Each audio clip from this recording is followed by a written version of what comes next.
আমাদের এখানে 10টা ফ্যামিলি হাঁটে। 1961 সালে আমাদের কিনা জমি।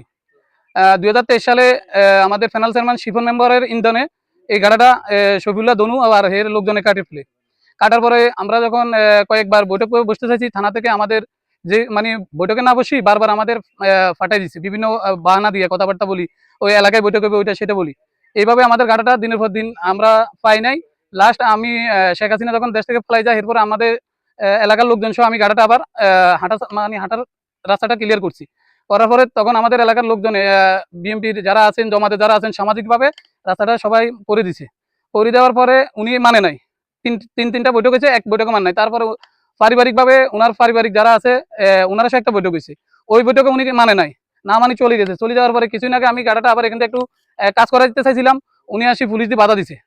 বাধা দেওয়ার পরে আমরা এইভাবে চলতেছে, এখন আমাদের বৈঠক চলতেছে। বৈঠকে উনি 3বার বৈঠক ফিস নামাইছে। উনি আমার নামে অভিযোগ করি উনি 3বার ফিস নামায়। এখন আগে যেরকম রাতের অন্ধকারে গাড়াগাড়ি এলাইছে, আজকে আমি একটু এলাকার বাইরে গেছি, সকালবেলা 9টার পর আসি, দেখতেছি আমার গাড়া 10-12 জন সন্ত্রাসী সহ দনুমিয়ার বাগিনা, তারপর দনুমিয়ার মামু, এরা সহ গাড়া মানে আবার নতুন করে তার কাটা দিচ্ছে, এখান থেকে বান্ধিয়ে লাইছে। আপনার এখানে 10-12টা ফ্যামিলি হাঁটে। আমাদের সমাজের সবাই জিজ্ঞাসা করেন, আমরা সবসময় আইনের প্রতি শ্রদ্ধাশীল ছিলাম। সবসময় আমরা চাইছি আইন যেভাবে করে এইভাবে। আমি আমাদের হান্নান স্যারের কাছে মামলাটা অন্তত আমি বিবাদী হই হান্নান স্যারের কাছে অন্তত 50 বার গেছি এই পর্যন্ত গাড়ি ভাড়া দিয়ে। উনি 3বার আমার নামে অভিযোগ করিয়া 3বার উনি মামলা ফিস নামাইছে। ফিস নামাই এখন আমি মাফের জন্য 5,000 টাকা দিয়েছি। 2 সপ্তাহ হয়ে গেছে স্যারের কাছে, কিন্তু উনি স্যারের ধরা যায় নাই। কালকেও আমি স্যারের যোগাযোগ করি, স্যারের কাছে আমি ওনারা ফোন দিচ্ছি, উনি আসবে বলছে।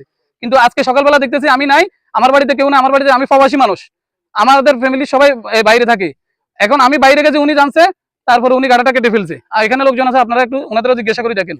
এবার আজ সারাদিন হুটে সারাদিন হেতারা 3-4 মিলি তার কাটা গাতের আর কি কনা রাস্তার কুমিয়ালার এই আরেকজনে খাইলে তার কাটা গাতের বাসলো খাইলে বেয়ালার রাগ গোতালে আইগা বলগালে কইছি এই বারবার তোরা নিয়ে আং কাটা কাটি যা তোর যা গইলো আঙ্গো যা গইলো একজনের জায়গা দিয়ে একজন আরে তোরা কত হিন্দু মুসলমান সবাই আরে তোরা এই গাড়াটা তার কাটা খিলে দেস কাটা দিয়ে তোরা তার গাড়া হিট আর তোরে অনকা যদি নিয়ে গুলি করে দি তো কে আছে তুই নেতন হিট আগের করে হিরে আমি অনকা গুলি করে দেবো মাথার প্রশ্ন।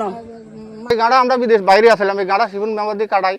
আমরা বহুত রিকোয়েস্ট করছি, এদের কাছে আড়াগুড়া করছি, এরা কোনো পাত্তাই দেয় না, বুঝলেন। এই সমাজেরও পাত্তা দেয় না। আমরা এটা সুস্থ বিশ্বাস চাই, আপনার কাছে থানাত কয়েকবার বড় করছে, বুঝলেন। আমরা এটার বিশ্বাস চাই।